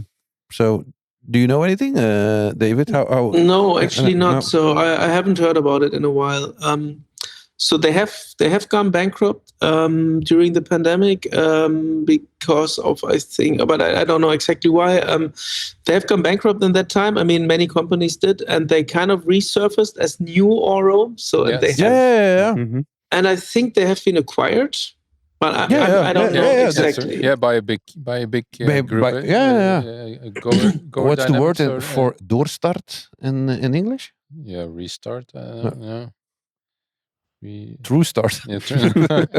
So they have kind of, but I don't really know. Yeah, there's a big company behind it now. Yeah, okay, but I don't really know what they are currently up to. So I haven't heard about them in a while.